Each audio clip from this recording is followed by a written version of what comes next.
Welcome दोस्तों, एक नई वीडियो में एक नई सुबह और फिर से एक नई उम्मीद के साथ कि हमारा अगला सफ़र बग़ैर किसी परेशानी के और बग़ैर किसी तकलीफ़ के गुज़र जाएगा और बहुत सारी चीज़ें हमें सीखने को मिलेंगी। आज का प्लान है हम विज़िट करेंगे अल-हमरा पैलेस को। ये है भैया अल-हमरा पैलेस या अल-हमरा महल, और ये पहाड़ के ऊपर है और यहाँ पे हमने चढ़ के जाना है और जाएंगे हम इसी तरह से पैदल ही।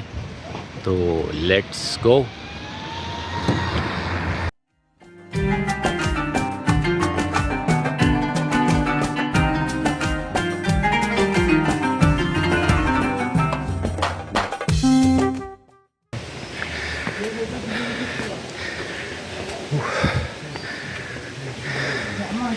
ये अल-हमरा पैलेस, ये सबीका की पहाड़ियाँ हैं कर्नाटक के इर्द गिर्द।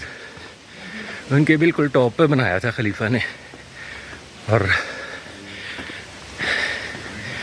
सारी पहाड़ी तक पैदल चढ़ के जाना मुश्किल काम है यार। हो सांस चढ़ गया भाई। चढ़ाई बहुत ही स्टीप है। ये बादशाह अपने सारे महल पहाड़ों के ऊपर इसलिए बनाते थे ताकि जब कोई मुखालिफ फौजें आएँ तो उनको महल को एक्सेस करना मुश्किल हो। तो भाई एक्सेस करना तो हमें भी मुश्किल हो रहा है। लेकिन एक बात यार, बहुत सारे बूढ़े बूढ़े लोग हैं जो कि जिस तरह से पहाड़ी के ऊपर पैदल चढ़ते हुए आ रहे हैं, सलूट है यार इनको। सो फाइनली चढ़ाई है वो थोड़ी सी फ्लैट हुई है।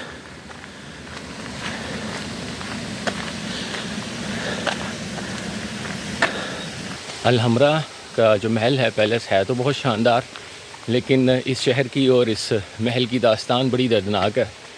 बनु उमैया का जो आखिरी खलीफा था, आखिरी तो नहीं कह सकते, आखिरी इफ़ेक्टिव के जिसके पास ताकत थी, कंट्रोल था अल-अंदलुस का, वो था इदरीस अल-मामून। उसको 1436 में 1436 में ईसाई बादशाहों ने शिकस्त दी और फिर उसको ये आइबेरियन पेनिनसुला छोड़ना पड़ा। तो इसी दौरान गरनाता में इब्न अल-अहमर को मौका मिला। ये गरनाता आखिरी रियासत रह गई थी अल-अंदलुस के अंदर जिसके ऊपर मुसलमानों का कंट्रोल था। तो इब्न अल-अहमर वो वहाँ का अमीर बना। ये नासरी खलीफा थे, नासरी एम्पायर थी जिसका सिलसिला था ये इब्न अल-अहमर। तो इब्न अल-अहमर वक्तन फ़वक्तन जो ईसाई बादशाह थे उनकी मदद भी करता रहता होता था अपनी रियासत को बचाने के लिए, क्योंकि दूसरी मुस्लिम रियासतें जो अल-अंदलुस में थी वो अक्सर ही एक दूसरे के साथ लड़ते रहते थे। तो उनके ख़िलाफ़ ईसाई जो बादशाह थे कस्टेलो की रियासत, उनसे वो मदद भी लेता रहता था और उसके बदले में ज़ाहिर है वो भी फिर इब्न अल-अहमर की मदद करते थे इसकी रियासत को बचाने के लिए बाकी मुसलमान रियासतों के ख़िलाफ़।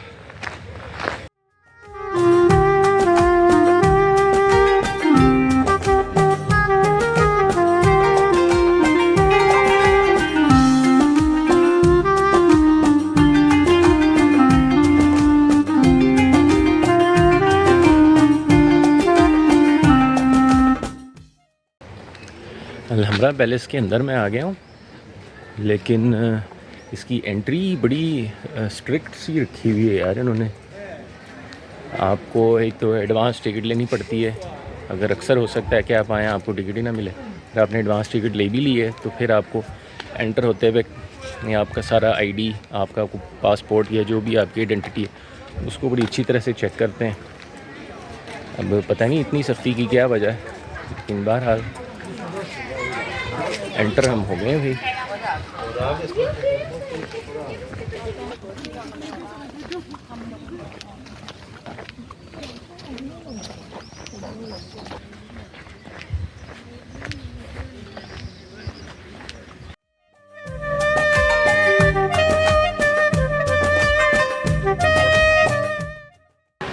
गरनाता को उस वक़्त बड़ी भारी खराज जो भारी पेमेंट्स करनी पड़ती थी कस्तीलों के बादशाहों को, क्योंकि एक तरह से उनके इत्तेहादी भी थे और उनसे मदद भी लेते रहते थे, खराज देते थे उनको। तो उसकी वजह से उस वक़्त के शहर ने स्पेशलाइज़ किया जो हाई वैल्यू गुड्स, जो बड़ी बड़ी मसनूआत थी, उनकी ट्रेड के अंदर अपने इर्द गिर्द के लोग जो कैटलोनियंस थे, ये वीनस के ताजर थे, उनके साथ बड़े अच्छे ताल्लुकात बनाए और ट्रेड काफ़ी ज़्यादा होता था। तो अपनी इस कमज़ोर पोजीशन के बावजूद भी गरनाता एक बहरहाल एक इंटेलेक्चुअल, एक कल्चरल सेंटर था दुनिया के लिए। उसका हमें यहाँ से पता चलता है कि मशहूर मुसन्निफ़ इब्न खल्दून और इब्न अल-ख़तीब ये गरनाता की कोर्ट्स के अंदर, इनकी अदालतों के अंदर काजी रहे इब्न अल-अहमर के दौर में। और इब्न बतूता जो एक इंतहाई मशहूर सयाह है, मुसलमान सयाह था जिसने उस दौर में पूरी दुनिया का सफ़र किया, तो वो भी 14वीं सदी में आया गरनाता का विज़िट करने के लिए। ये एक बहुत गलतफ़हमी है अरब और मुस्लिम दुनिया के अंदर ख़ास तौर पे कि ये जो अल-हमरा का महल है ये कोई शायद मुसलमानों की कोई उरूज की या अरबों के उरूज की कोई कहानी सुनाता है, लेकिन असल में ये दास्तान है अरबों के ज़वाल की स्पेन के अंदर, क्योंकि ये आखिरी खलीफा ने ये बनाया था। और ये उस दौर की याद दिलाता है कि जब तमाम रियासतों के हाकिम आपस में लड़ते लड़ते अपनी रियासतें भी खो बैठे और आहिस्ता आहिस्ता से ये सारा का सारा इलाका अरबों के हाथों से निकल गया।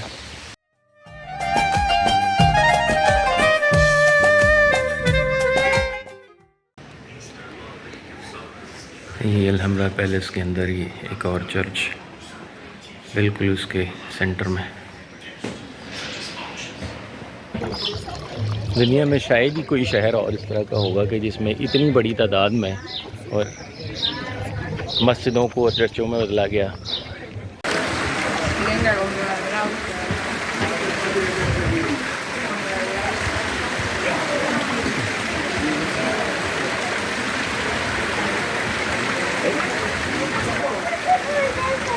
ये इस पैलेस का एक कुछ इमारत है जिसको अभी तक सबसे ज़्यादा प्रिजर्व करके रखा गया था।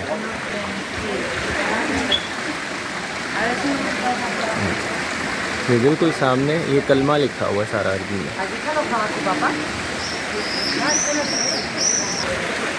बनाया तो नासरियों ने था, लेकिन उसके बाद जब गरनाता फतह हुआ तो फर्डिनेंड थी और उसकी बीवी इज़ाबेला के इस्तेमाल में भी रहा।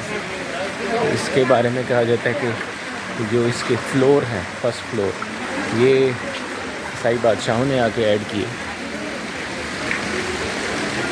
इसकी बुनियादी कंस्ट्रक्शन नासियों ने ही की थी। एग्जैक्टली ये वो तस्वीर है जो कि अक्सर तस्वीरों में और वीडियोस में अल-हमरा पैलेस की हम देखते हैं।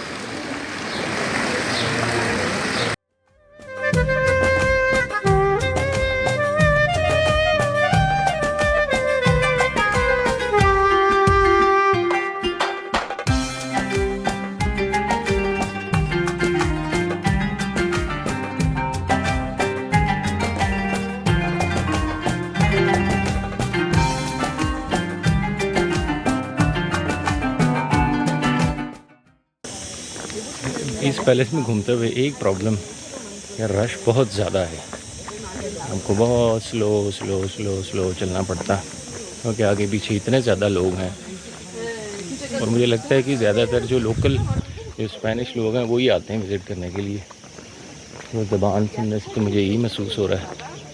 बहरहाल रश बहुत ही ज़्यादा है यहाँ पे यार। ये तो एक मुझे लगता है ऐसे तारीख़ी मकाम से ज़्यादा एक तरह का कोई टूरिस्टिक स्पॉट से बन गया हो। हाँ तो दोस्तों, चल चल के मैं बुरी तरह से थक गया हूँ और प्यास भी बड़ी शदीद लग रही है, लेकिन पानी तो मैंने रास्ते में वो जो टूटियाँ लगी उतनी देर से पी लिया। अब एक कॉफ़ी की तलब है बड़ी शदीद। लोग चाचा भी अपने ध्यान चल रहा, तो अब चल के पहले सबसे एक अदद पीते हैं कॉफ़ी, थोड़ा सा ताज़ा दम होके, और उसके बाद फिर वापसी का सफ़र। अब उतराई है तो इतना मुश्किल नहीं होगा चलना। तो आराम से चल के अब चलते हैं वापस बाज़ार।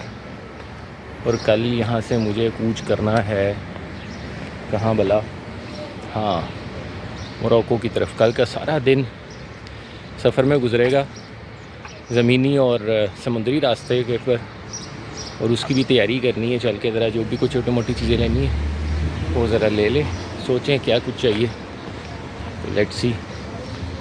ये पहाड़ी के ऊपर ही एक कैफ़े बनाया हुआ है इन्होंने, तो इधर ही चलते हैं और चल के एक अदद कॉफ़ी का कोफ नोश करते हैं। ये सारी तारीफ़ जानने के बाद और ये सारी जगह इस तरह की देखने के बाद मुझे यकीन ही नहीं आता कि अरबों का माजी या मुसलमानों का माजी कभी वाकई इतना शानदार भी रहा कि उन्होंने इतनी शानदार किस्म की हुकूमतें भी की हैं कि जिनके शहरों में लोग पूरी दुनिया से सीखने के लिए और उनके शहरों को देखने के लिए आते थे। आजकल के अरब और जितने भी बाकी मुसलमान हैं उनको बस एक ही ख्वाहिश है, एक ही फ़िक्र है कि बस कि औरों के ग़ुलाम बन जाओ सही, कि उन्हीं शहरों में उन्हीं लोगों के हाथों उन्हीं लोगों के ग़ुलाम बनने के लिए तड़प रही होती है ये सारी दुनिया, कि जिनके ऊपर कभी ख़ुद से हुकूमत की है। सितम ज़रीफ़ी है भाई वक्त की।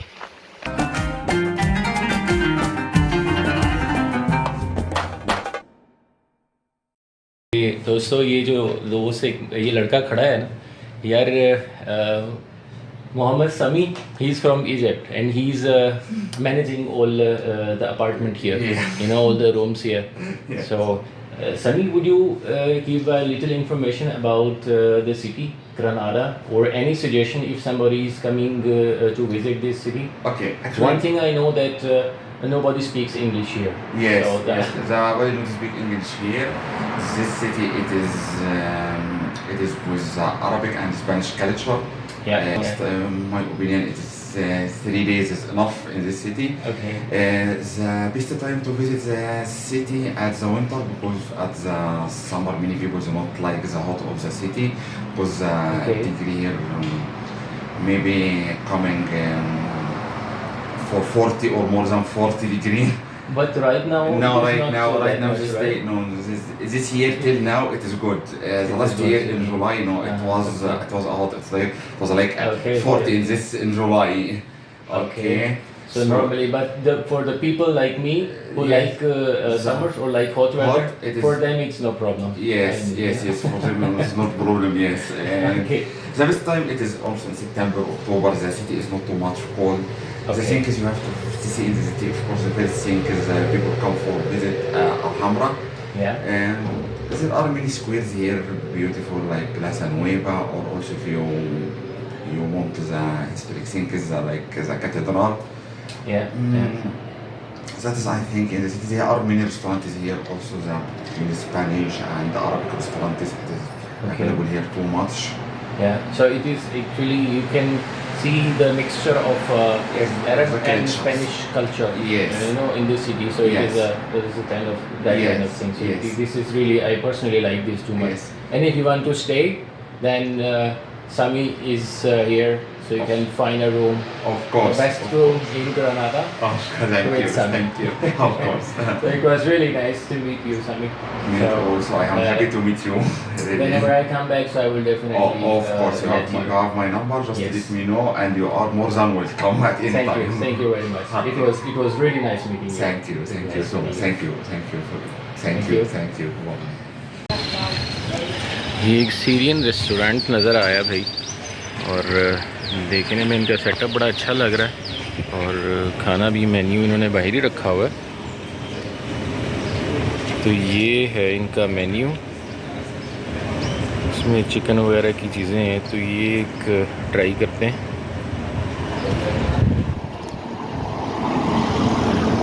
ये इस सीरियन रेस्टोरेंट में एक डिश है शीश तफूक कहते हैं मेरे ख्याल में चिकन को।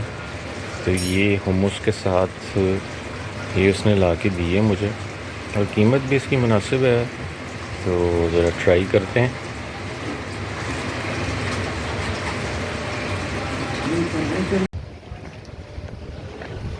ये सीरियन वालों का खाना बहुत अच्छा था, और लेकिन यार एक चीज़ मुझे बड़ी दुख सा हुआ, वो जो वेटर था होगा वो सीरियन नहीं, ज़ाहिर है अरबी लग रहा, लेकिन शक्ल से बहुत ही ज़्यादा परेशान और बड़ा इस तरह बंदा को बड़ा दुख से बिल्कुल ही रह नहीं गया होता उस तरह का।